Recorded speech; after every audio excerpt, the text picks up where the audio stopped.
E aí pessoal, tudo bem com vocês? Eu espero que vocês estejam maravilhosamente bem.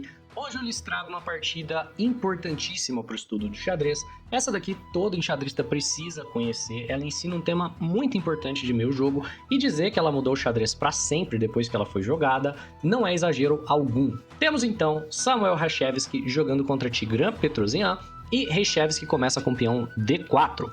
Vemos então a defesa índia por parte do Petrosyan com cavalo em F6 e Hraščeviský expande centralmente com peão C4. Petrosyan joga peão E6, que é a Ninzo-Índia, ou pelo menos um convite para a Ninzo-Índia. A ideia é que o jogador de brancas pode jogar agora cavalo em C3 para tentar jogar o E4, no entanto, as pretas não o permitirão, cravando o cavalo com o bispo em B4. Por que eu disse um convite para a Ninzo-Índia? Porque normalmente as brancas não entram nela, elas jogam cavalo em F3, que seria uma anti-Ninzo-Índia, e não faz mais sentido a gente dar o cheque de bispo, porque ele não vai cobrir de cavalo para que a gente possa tomar e danificar a estrutura dele. Ao invés disso, ele vai cobrir de bispo e ele não tem problema nenhum. Então, quando vem esse cavalo em F3, geralmente as pretas vão jogar, por exemplo, um D5, e agora a posição virou um gambito da dama recusado, certo? A tendência é que a Ninzo-Índia seja jogada somente quando os dois jogadores querem muito jogar uma Ninzo-Índia, e felizmente esse é o caso. Tanto o Hraščeviský quanto o Petrosyan são jogadores muito fortes dessa abertura, então vocês estão prestes a ver um espetáculo, certo? O bispo crava o cavalo e as brancas já jogam um lance aqui que é estranho para o jogador iniciante, intermediário, que é o lance peão E3. Pode parecer que não faz sentido. Pô, por que jogar peão E3? Estão defendendo um peão que não estava nem atacado? Estão bloqueando o bispo aqui por dentro da cadeia de peões? Pois bem, a ideia é que o E4 não pode, certo? Se você jogar o E4, cavalo toma E4 e a posição está simplesmente superior para as pretas. No entanto, se você quiser preparar o E4, você vai ter que fazer algum tipo de comprometimento, né? Ou você joga o F3, e aí você mexeu o peão de F e, por consequência, expôs aqui o seu rei ao longo dessa diagonal, ou você joga a dama C2, rompendo o princípio de abertura e tirando a dama cedo. As pretas vão ignorar, vão fazer o roque, e as brancas jogam peão E4. Se a gente for ver o que está acontecendo, o jogador de pretas desenvolveu, levou o rei para segurança, enquanto isso as brancas estão fazendo o quê? Lance de peão atrás de lance de peão e ainda tiraram a dama cedo. O rei das brancas está no centro, as brancas estão atrás em desenvolvimento. Pretas vão romper o centro agora, peão em D5. E as brancas não podem tomar esse peão de jeito nenhum. Imagine se o jogador de brancas toma o peão, como o rei dele fica exposto aqui ao longo da coluna E. Ao invés disso, o jogador de brancas vai ter que avançar o peão, e agora não fez sentido todo aquele malabarismo para jogar o E4. A casa de E4, na realidade, é um posto avançado fortíssimo para o jogador de negras. Por isso eu acho a Ninzo-Índia tão forte, principalmente em nível amador, onde a maior parte dos jogadores não vão ter esses conceitos, certo? Então eles acabam se enrolando com muita facilidade. Mas o lance para as brancas é o peão em E3, tudo bem? Porque o jogador de brancas também tem pressa para desenvolver, para tirar seu rei do centro. Você vai ver que as pretas aceleraram bem seu desenvolvimento, então as brancas têm que fazer o mesmo. Você tem que enxergar a abertura como se fosse uma corrida. O primeiro jogador a desenvolver todas as peças, conectar torres e levar o rei em segurança, vai ser o primeiro jogador a poder fazer um ataque ao seu adversário, pelo menos se eles seguirem todos os princípios. Vamos lá, pretas fazem o roque e brancas seguem desenvolvendo, bispo D3. E agora tá na hora do jogador de pretas contestar o centro e ele o faz com um D5. Esse daqui é uma tensão central que vai ficar nesse estado de tensão por bastante tempo. Pretas têm esse bispo mal. Se brancas tomam, melhoram o bispo das negras, certo? E não existe nenhuma vantagem para as pretas em tomar o peão de C4 imediatamente. Então, os dois lados estão só ignorando que a tensão existe. Vem então o cavalo em F3, peão em C5, novamente a gente estabelece tensão e nenhum dos lados quer capturar.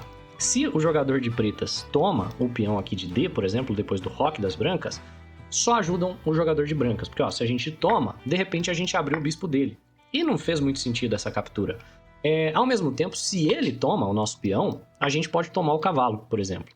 E agora a gente deixou ele com uma estrutura de peões bem linda, né? Peões triplicados. No jogo da velha, ele ganharia por fazer 3 em sequência. Agora no xadrez, não recomendo, tá certo?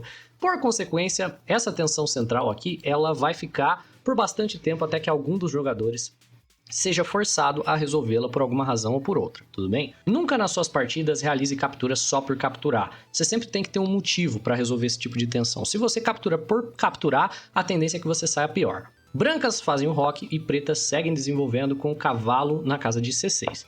E aqui vem o primeiro momento na qual eu gostaria que vocês realmente pensassem a fundo o que é que vocês jogariam. O jogador de brancas vai questionar o nosso bispo da casa de B4 com o peão em A3.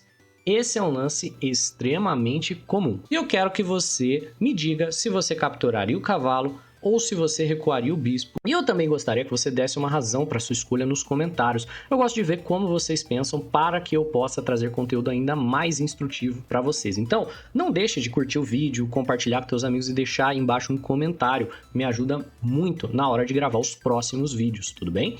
Pois bem, pessoal, a ideia correta para as negras é capturar o cavalo. O bispo fica passivo na casa de A5. Se você toma o cavalo, você está entregando seu par de bispos, mas não tem problema. A posição é relativamente fechada e os bispos não jogam tão bem quanto os cavalos em posições fechadas. Veja só, esse bispo não tem um futuro brilhante aqui, né? Provavelmente ele vai vir aqui para a casa de B2 e ele vai esperar uma abertura do centro que talvez nunca aconteça para ele poder jogar, enquanto os cavalos já têm sua influência imediata no centro. Não precisa ter esse grande apego pelo par de bispos em posições fechadas. Eu sei que a maior parte de vocês tem um apego muito forte pelos par de bispos por ficar ouvindo tanto o grande mestre falar, mas eles às vezes não explicam também qual tipo de posição no qual é melhor você ter o par de bispos, e a verdade é que somente em posições abertas, tá bem?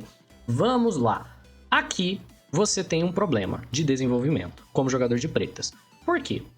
Esse seu bispo é a próxima peça menor que você quer desenvolver, mas bispo em D7 não dá, né? Bispo em D7 é um lance totalmente passivo, não faz nada para sua posição.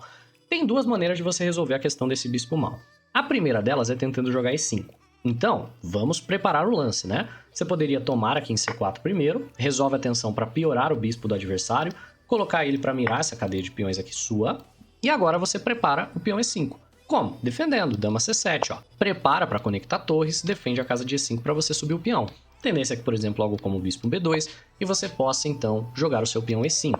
No entanto, melhor ainda do que jogar direto, é preparar o lance. Então você joga torre na cara da dama, traz a torre para a coluna semi-aberta, força o seu adversário a tirar a dama daqui, ou para a casa de E2, ou para a casa de C2, falei trocado, mas tá tudo certo. E depois você vai lá e joga o seu peão em E5.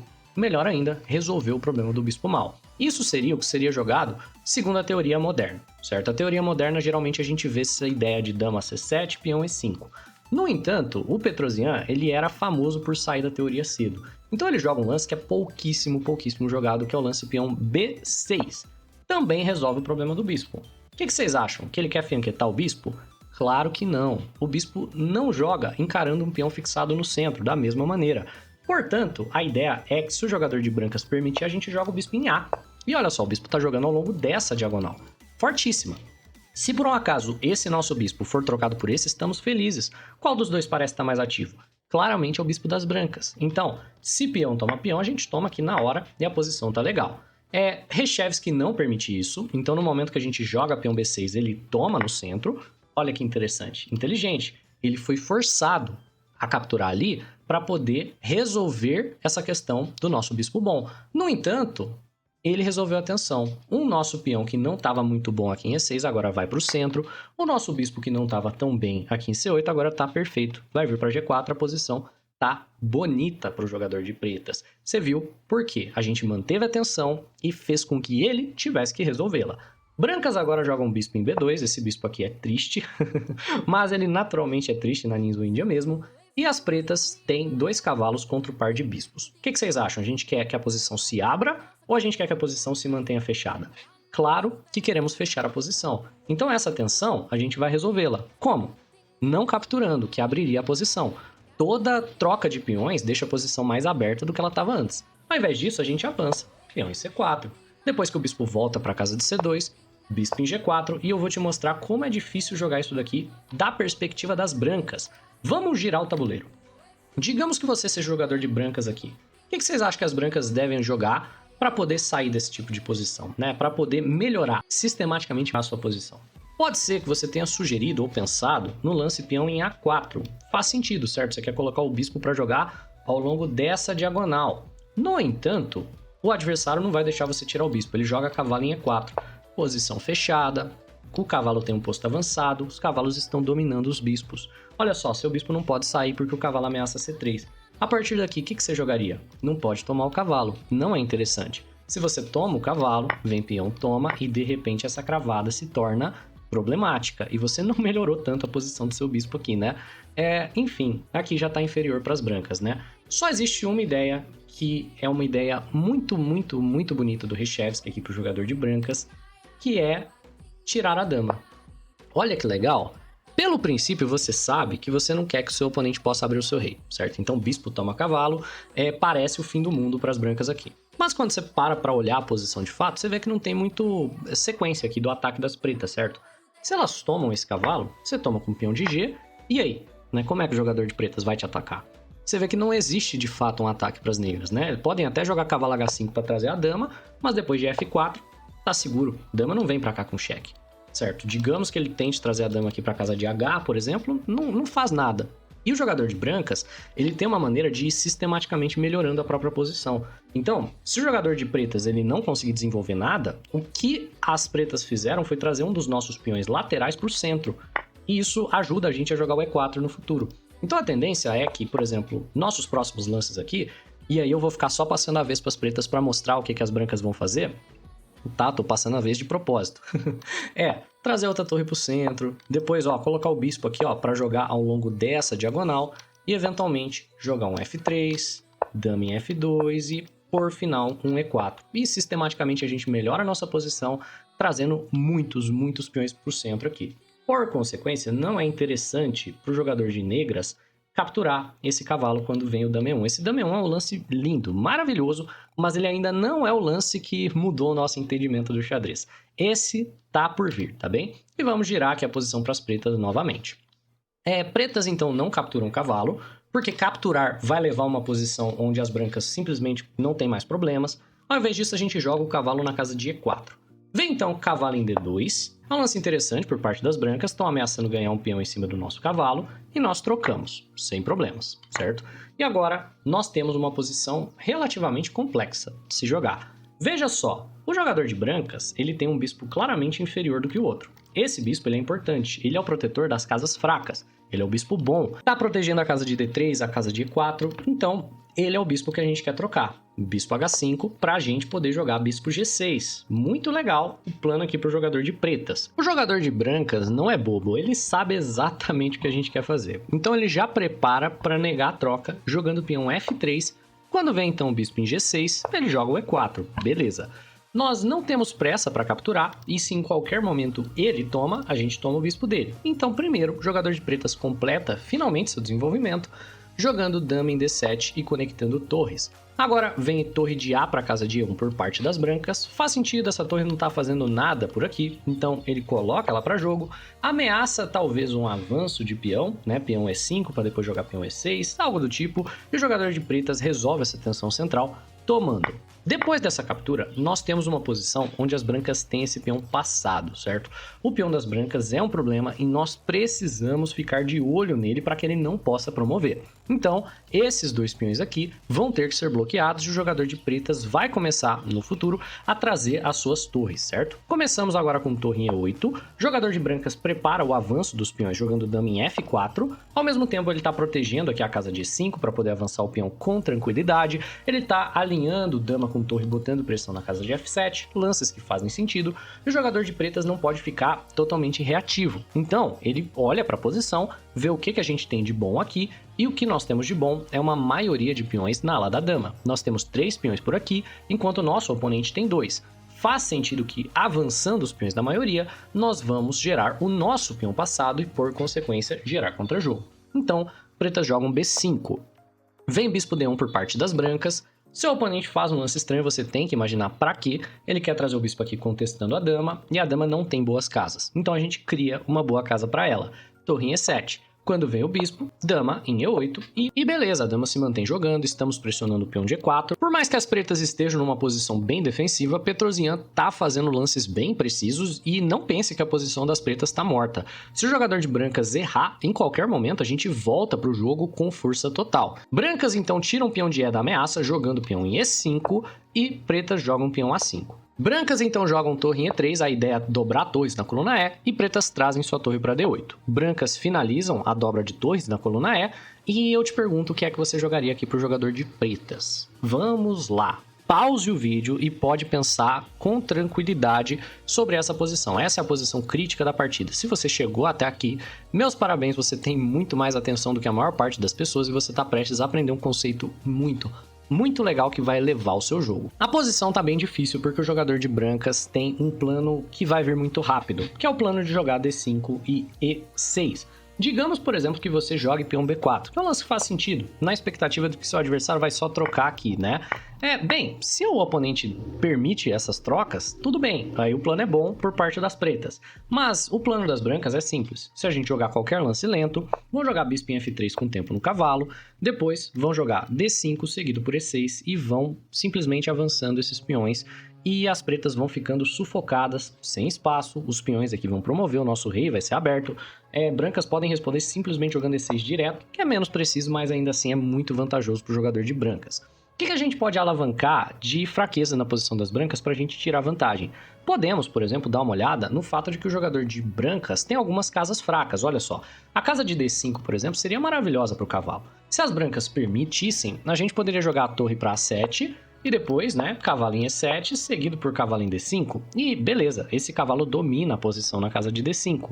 Ele impede que os peões avançam, ao mesmo tempo que ele controla casas importantes, como as casas na qual está a dama, a torre do nosso adversário, mas a gente novamente não tem tempo para jogar isso. Se a gente tira a torre daqui, vem logo o peão E6, expondo aqui as fraquezas da nossa posição e tudo cai aos pedaços muito rapidamente. Nessa posição, Petrosian encontra o único lance que resolve todos os problemas das pretas, que é o lance torre em E6, liberando essa manobra para o cavalo sem permitir que o adversário avance os peões. Olha que interessante, tá liberando o cavalo E7, cavalo D5. Esse lance é simplesmente fantástico. E o melhor é que é um sacrifício de torre sem vantagem nenhuma material. É um sacrifício que não leva a um ataque, é um sacrifício que não leva a nada além de vantagem posicional. Mikhail Tal estava assistindo essa partida e ele disse que esse foi o sacrifício mais inesquecível que ele já viu. Isso deixa uma impressão muito forte. Então, vamos falar desse sacrifício. Qual é a ideia? A ideia é que é um sacrifício, mas ao mesmo tempo não é. Essa é uma posição sem colunas abertas. Olha para a posição, não tem uma única coluna aberta aqui. Tá tudo fechado. Não faz sentido você valorizar essa torre mais do que você valorizaria um cavalo. O único motivo pelo qual você valoriza essa torre tanto é o fato de que você, quando estava aprendendo a jogar xadrez, aprendeu que a torre vale 5. Mas, se você para pensar de maneira sólida nessa posição, a torre não está fazendo nada. Você sacrificá-la nem deveria ser chamado de sacrifício. Esse bispo é uma peça de maior valor do que essa torre que ele vai estar tomando. Veja só, esse bispo ele é importante para a posição. Ele fica de olho nessas casas fracas. Então, se bispo toma torre, você está trocando uma peça de qualidade superior por uma peça que não estava fazendo nada além de liberar cavalo E7, cavalo D5. Petrosian costumava falar que a maior dificuldade para se realizar um sacrifício de qualidade é você se livrar do preconceito psicológico que você tem com esse tipo de sacrifício. É você se livrar da ideia de que, eu não vou conseguir converter depois, poxa, eu não vou conseguir jogar a partir daquilo. Se você se livra disso, você vai ver que o sacrifício de qualidade, na realidade, é perfeitamente jogável, principalmente em posições fechadas. Brancas jogam peão em A4. Esse é um lance numa tentativa de abrir um pouco a posição antes da captura. Então ele tá te dando um peão, que generoso, né? Só que se você tomar o peão, abriu-se a coluna B. Portanto, ao invés de tomar o peão, as pretas jogam cavalo em E7, com uma ameaça, né? Se peão toma peão, por exemplo, agora a gente tem cavalo D5, que é um duplo que vence material. Por consequência, o adversário aceita o nosso sacrifício e tira a dama do cavalo D5 duplo. Ele já volta a dama para a casa de F1. Por quê? Reshevsky também é um jogador muito forte, ele já entendeu o tema. Tem um motivo para ele voltar a dama para F1, não para F3, não para F2, mas sim para F1. Pause o vídeo e veja se você entende qual é a razão pelo qual ele voltou a dama para essa casa. Se você ainda não entendeu, você vai entender em breve. Vamos lá, cavalo em D5 chuta a torre daqui, e agora, depois de torre em F3, nós temos bispo em D3. E olha só, o bispo está ocupando a casa fraca, o cavalo está ocupando a casa fraca. Me diga se essas peças menores não jogam infinitamente mais do que essas torres ao longo da posição. E é justamente por isso que o Reshevsky voltou a dama para F. A ideia dele agora é sacrificar a qualidade de volta. Então depois de torre toma bispo, peão toma, a dama toma o peão restante. E nós temos uma posição na qual os dois jogadores entenderam muito bem ela. Veja só, primeiramente o Petrosian entendeu que essa é uma posição fechada onde as peças menores jogam melhor do que a torre, sacrifica sua torre.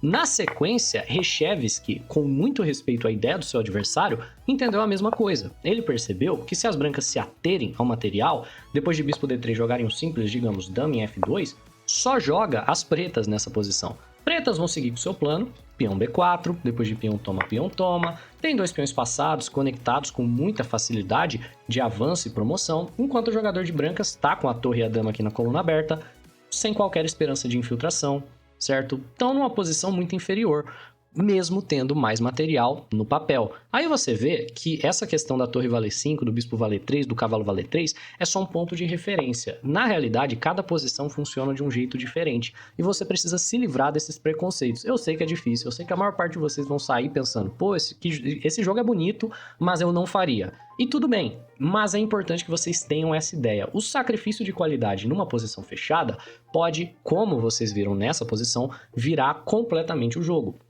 E a partir daqui, a não ser que o oponente sacrifique de volta, a posição estaria melhor para as pretas. Agora, tá empatado. Brancas têm um peão a mais. Só que é aquela questão do valor das peças ser abstrato. Será que esse peão a mais faz diferença quando o nosso cavalo é tão mais forte do que o bispo dele? A realidade é que não. A gente joga então peão B4 para sair do ataque, né? Ó, esse peão estava ameaçado. Então peão B4 dá ao oponente uma oportunidade ou de capturar o peão ou de avançar. Ele opta pela escolha mais segura, captura, e agora nós temos uma posição que muito rapidamente se transforma em um empate. Porque o peão extra das brancas é esse peão de D. E esse peão não vai a lugar nenhum porque está bloqueado de cavalo. Os dois lados têm um peão passado, então em pouquíssimos lances eles acabam concordando com o empate. Temos então peão A5, a torre ameaça o peão, a torre defende, vem a dama para C6, ativando a dama, preparando para ameaçar o peão. Os dois lados vão fazendo alguma graça até que, eventualmente, os dois peões aqui vão ser perdidos. Então, chegamos a essa posição. Se o jogador de pretas toma o peão, o jogador de brancas pode simplesmente tomar o peão das pretas. Não imediatamente, né? Você vai ter que jogar dama-cheque, seguido por dama-cheque e depois tomar o peão. Mas a posição, muito confortavelmente, chega nesse impasse e os dois concordam no empate e uma partida praticamente perfeita. Essa ideia do sacrifício de qualidade foi uma ideia introduzida, inclusive, pelo Petrosian no xadrez de alto nível. E hoje em dia ela é uma ideia que está em tudo quanto é tipo de livro, de curso, de meio jogo que você vai encontrar por aí. Então, sim, essa é uma partida que revolucionou a maneira que a gente pensa o xadrez. Eu espero que vocês tenham entendido o conceito, eu espero que vocês tenham curtido o vídeo, aprendido algo com isso. Um abraço e até a próxima.